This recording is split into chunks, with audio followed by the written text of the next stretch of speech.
আগের তিনটি নির্বাচনে বিএনপির উপস্থিতি ছিল না, সে কারণেই সেই সংসদটিকে অনেক সময় বলা হতো একতরফা সংসদ। এই নির্বাচনে আওয়ামী লীগের উপস্থিতি নাই। সো সেই দিক থেকে দেখতে গেলে বাংলাদেশের মিনিমাম 30% মানুষের রিপ্রেজেন্টেশন নাই। সো আমি তো আসলে খুব বেশি পার্থক্য দেখতে পাচ্ছি না। নিশ্চয়ই বিজয়ী দলকে আমি সবসময় অভিনন্দন জানাই, কিন্তু সেই সঙ্গে এটাও ভুলে গেলে চলবে না যে আমাদের 30% মানুষের কোনো রিপ্রেজেন্টেশন, মিনিমাম 30% মানুষের রিপ্রেজেন্টেশন এই সংসদে থাকবে না, সেটাও আমাদের মাথায় রেখেই সংসদটাতে বসতে হবে, চলতে হবে। সেই রিপ্রেজেন্টেশনটা ফিরিয়ে আনার উদ্যোগটা কিভাবে নেওয়া যেতে পারে? দেখুন, আমি এই মুহূর্তে তো দলের কার্যক্রম নিষিদ্ধ আওয়ামী লীগের, সো তাদেরটা কিভাবে ফিরিয়ে আনা যায় সেটা তো আমি এখন বলতে পারবো না।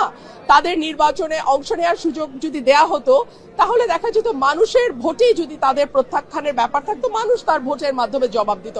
মানুষের ব্যালটের প্রতি আমাদের আস্থা এত কম কেন? মানুষ তার জবাব সবসময় সঠিকভাবে দেয়। ধরুন আমার এলাকার কথাই ফর এক্সাম্পল, মানুষ কিন্তু ব্যালটে প্রার্থী বেছে নিয়েছে এবং এই সুযোগটা মানুষকে দেওয়া উচিত বলে আমি মনে করি। এখন পর্যন্ত না। নির্বাচনের পরে আমার সঙ্গে কোনো যোগাযোগ হয়নি কারো। যোগাযোগ করা হলে কি ফিরবেন? ঘরের মেয়ে? না, ঘরের মেয়ে মানে কি? আমি ব্রাহ্মণবাড়িয়ার মেয়ে, আমি ব্রাহ্মণবাড়িয়ায় ছিলাম, আছে, ভবিষ্যতে ব্রাহ্মণবাড়িয়াতেই থাকবো।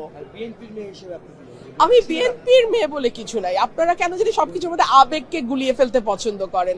আমি একটা দলের সমর্থক ছিলাম এবং আমি দেশ এবং মানুষের পক্ষে কথা বলেছি সেই দলের হয়ে।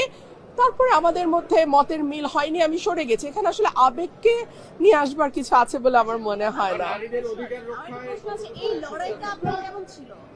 এই লড়াইটা আমার খুবই খুবই কঠিন ছিল ন্যাচারালি, বিকজ